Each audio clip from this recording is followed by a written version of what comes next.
नमस्कार दोस्तों। आज लाल किताब के अंतर्गत एक टॉपिक की बात करते हैं। अगर किसी व्यक्ति की कुंडली में शुक्र और बुध इकट्ठा बैठा है, बुध मतलब कन्या, शुक्र मतलब औरत।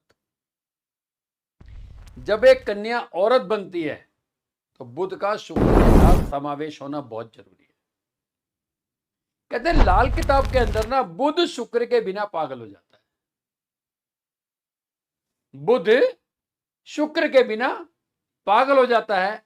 अगर किसी व्यक्ति की कुंडली में शुक्र बुध इकट्ठा बैठा है तो ऐसे व्यक्ति के पास पैसा अच्छा रहेगा।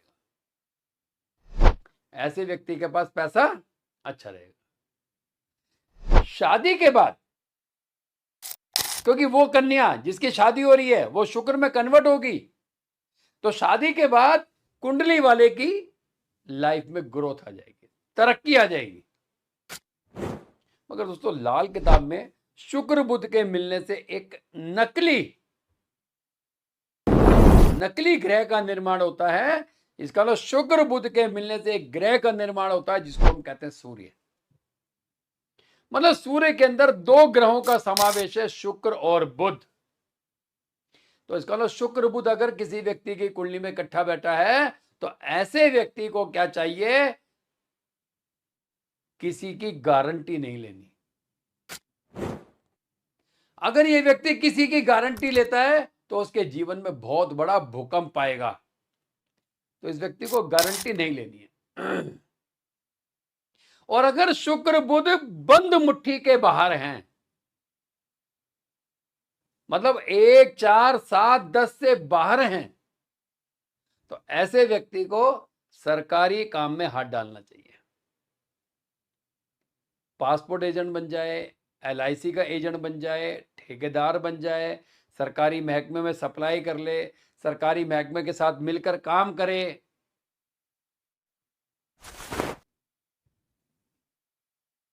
सरकार से संबंधित जीवन में अगर काम करता है, कौन? जिसका शुक्र बुध 1, 4, 7, 10 से बाहर किसी भी घर में बैठा है, आउट ऑफ केंद्र से बाहर बैठा है। और जिस दिन इसकी बेटी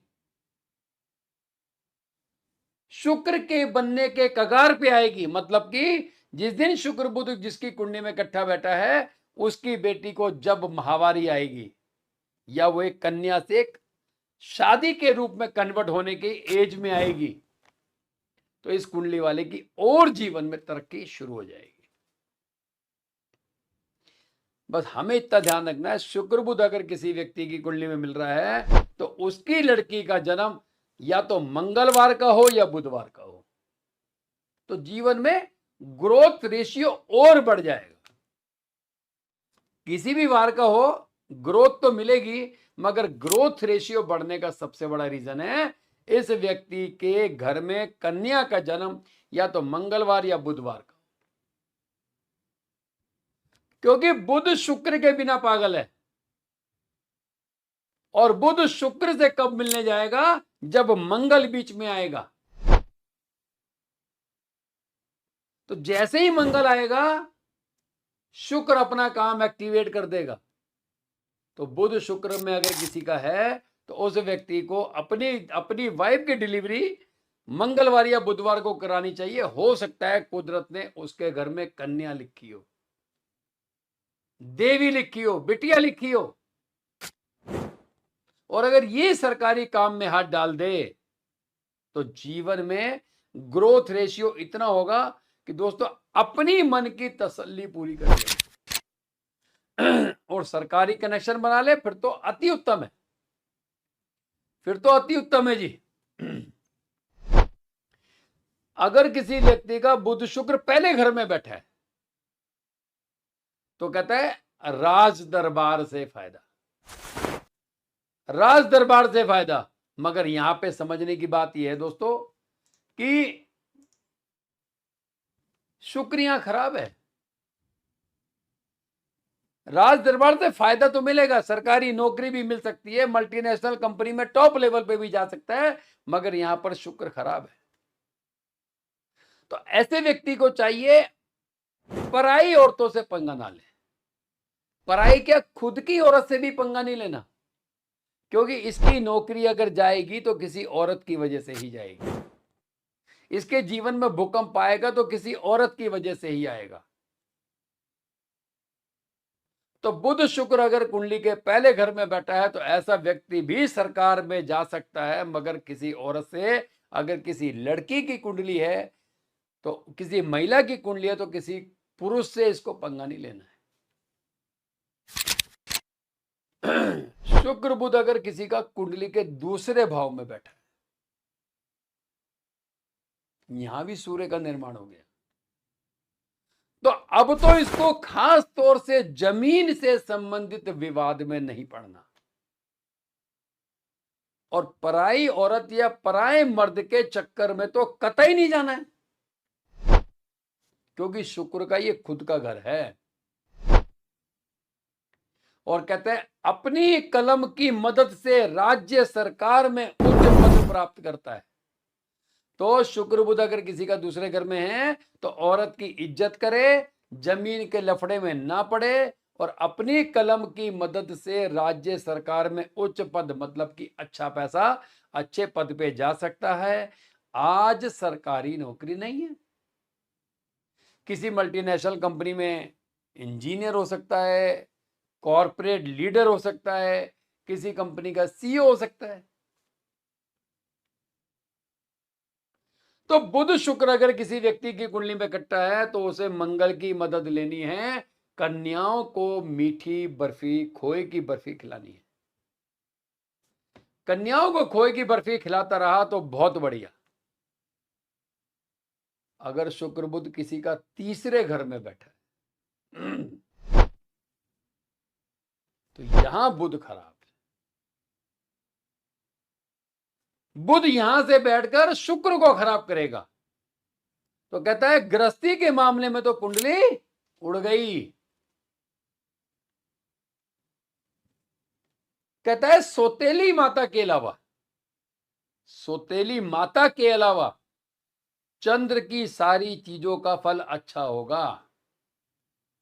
अगर शुक्र बुध किसी का तीसरे घर में है और उसकी कहीं सौतेली मां है, शायद उसका सुख ना मिले। हो सकता है ये पढ़ने बाहर चला जाए तो अपनी सौतेली मां के साथ ना रह पाए। सौतेली माता के अलावा चंद्र की हर चीजों से फायदा, पैसों से फायदा, मगर तकलीफ आएगी तो सौतेली माता से आएगी, क्योंकि शुक्र का कुर्बानी का बकरा है चंद्र, और बुध यहां से शुक्र को खराब कर देता है, क्योंकि खाना नंबर 3 में बुध खराब है। अगर किसी व्यक्ति का शुक्र बुध चौथे घर में बैठा है तो कहते हैं पैसों के मामले में जबरदस्त हीरा, सीप के मुंह में मोती, मगर ये व्यक्ति अपनी हरकतों की वजह से, गलत काम की वजह से, पराई स्त्री गमन की वजह से ये व्यक्ति अपना हीरा खुद खराब कर लेगा। राजयोग है, वैसे राजयोग है। तो शुक्र बुध 4 में अगर किसी का है तो उस व्यक्ति को नौकरी नहीं करनी चाहिए, अपना काम करे, व्यापार करे तो बहुत बढ़िया है, नौकरी इसके लिए नहीं बनी। अब वो कहता है कि अगर व्यापार भी करना है तो कहां करना है, व्यापार भी करना है तो अपनी माता के नाम पे या पत्नी के नाम पे करे या बेटी के नाम पर करे। कंपनी चलानी तो बेटी, माता या पत्नी के नाम पे, प्रॉपर्टी भी खरीदनी है तो बेटी, माता या पत्नी के नाम पर ही खरीदे, तब जाके शुक्र बुध 4 वाला पैसों में खेलेगा। पैसों में खेल सकता है, लेकिन चंद्रमा का ऋण है यहां पे, चंद्रमा के घर में उसके शत्रु बैठे हैं, मगर धन मिलेगा, क्योंकि बृहस्पति ने खुद बुध को परमिशन दी है खाना नंबर 2 और खाना नंबर 4 में धन की स्थिति अच्छी रहेगी। मगर अपने हाथों से अपना शुक्र खराब ना करे। अपने हाथों से अपना शुक्र कैसे खराब होता है? अपनी जवानी नाली में बहा रहा है, पराई स्त्री के चक्कर में पड़ गया, गंदे इश्क के चक्कर में पड़ गया, इश्कबाजी कबूतरबाजी के चक्कर में पड़ गया। बस बुध शुक्र वाले को ये बड़ी सावधानी बरतनी है। मिलेंगे दोस्तों लाल किताब के ऐसे और सुलझे अनसुलझे सवालों के साथ। लाल किताब जितना इजीली समझना है ना, उससे ज्यादा आसान इसको समझ के पढ़ के अपनाना भी है। तो आप लाल किताब का कोर्स ज्वाइन कर सकते हैं। बेसिक कोर्स हमारा रहता है 10 से 11 दिन का, जिसकी फीस है 6500 रुपए।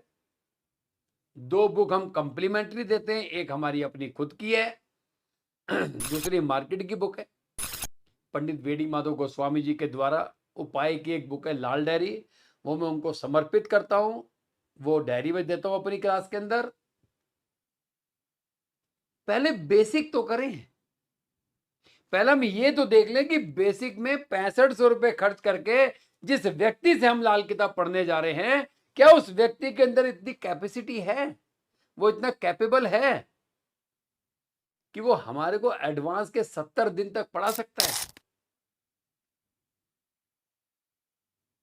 सीखने के लिए आप मेरे नंबर पे संपर्क कर सकते हैं। मिलेंगे दोस्तों ऐसे बहुत से सवालों के साथ। जय राम जी।